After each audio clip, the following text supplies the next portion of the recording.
Like I said, if you asked anybody who put any thought into the issue and had any experience as a cyclist, they could tell you, you know, you ask them about this, and the first thing that occurs to them is the word side path, and the second thing that occurs to them is the word funeral.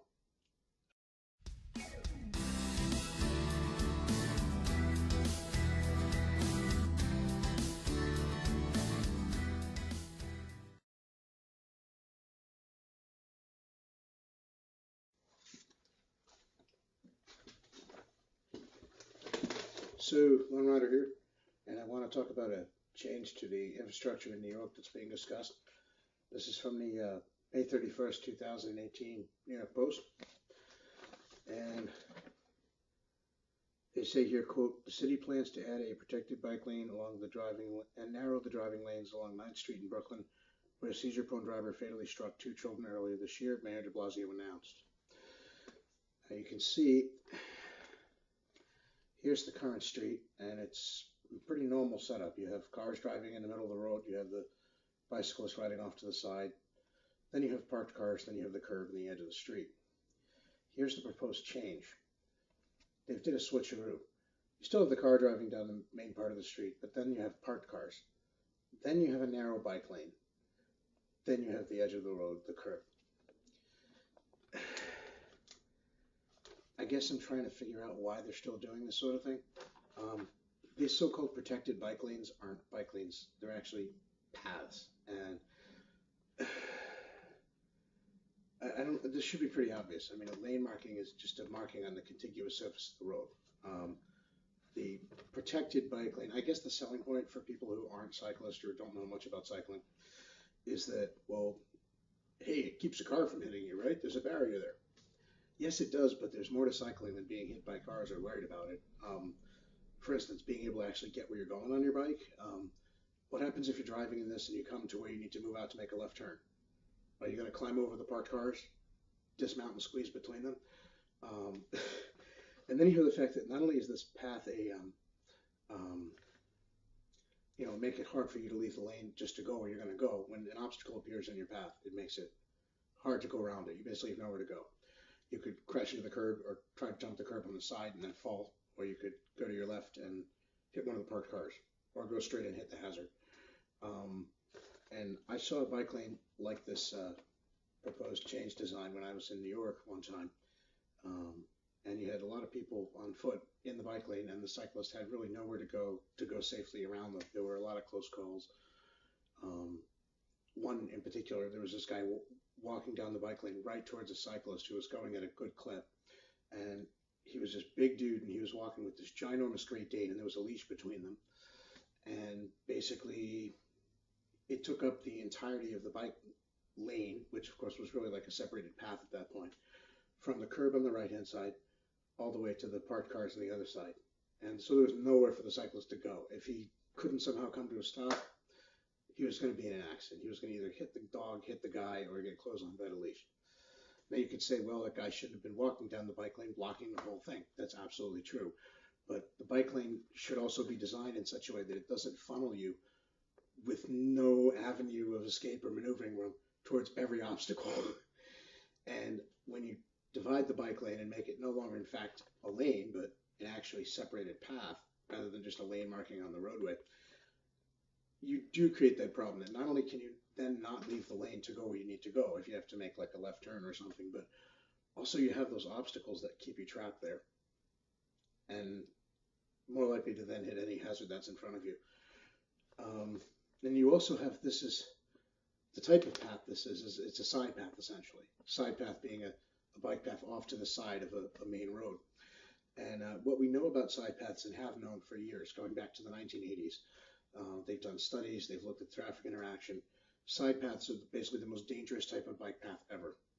They're known death traps. And basically it's as dangerous riding in a side path as it would be to ride on a sidewalk in terms of both collisions with pedestrians and other hazards, and more importantly in terms of being right hooked by turning cars, turning across your path at every side street or intersection. Why would anybody, I guess if they're just thinking of it as a protected bike lane, because again, they're not cyclists, they have no idea, but you get any cyclist who's put any time and thought into cycling infrastructure, and you ask him about side paths, and the first thing they say is they're awful. They're death traps. And why then would that be your go-to thing?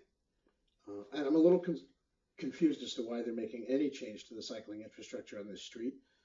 The fact that the woman who shouldn't have been driving had a seizure behind the wheel and killed two children is tragic, but the crash had nothing to do with cycling or cycling safety. The children weren't on bikes. It was, you know, it was a horrible, tragic crash that should never have happened because that woman shouldn't have been behind the wheel. But it had nothing to do with cycling. Why would that be the impetus for changing the cycling infrastructure?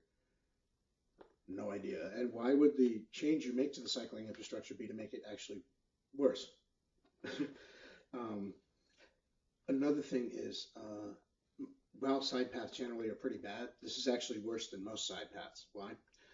Because most side paths, you're simply separated by a low curb or bunker. Here you're separated by parked cars, which present not only a physical obstacle, but an obstacle to line of sight.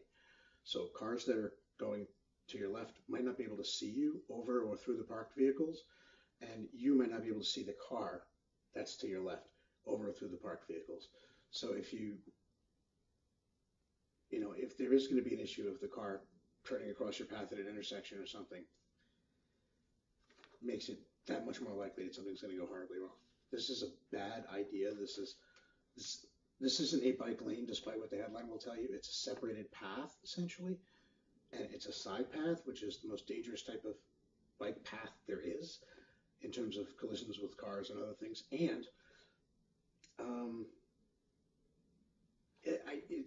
you gotta scratch your head and say, who comes up with these ideas? Now, the answer I can think of, the most obvious one, is people who aren't cyclists. So I guess the question then becomes, if you're building bicycle infrastructure, why not get input from the people who you hope will actually use it? I mean, any bicyclist could have told you this is a dumbass idea.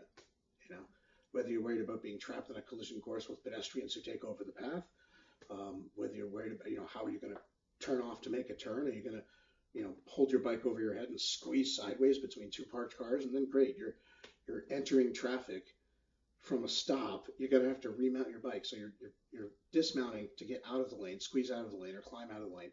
Now you're entering traffic from a stop after remounting your bike in what's essentially the middle of the street.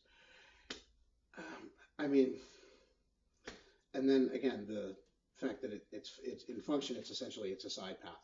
It's not a bike lane anymore. So bad idea, worst idea ever. I don't know why they're doing this. And I guess the fact that they're bothering to put some specific cycling infrastructure, you could say, well, at least they're thinking of bikes. Yeah, but apparently not clearly, because, like I said, if you asked anybody who put any thought into the issue and had any experience as a cyclist, they could tell you, you ask them about this, and the first thing that occurs to them is the word side path, and the second thing that occurs to them is the word funeral. All right? This is a dangerous design, and they shouldn't be doing this. All right? This isn't like 1986 anymore. People know better now. So, Lone Rider, out.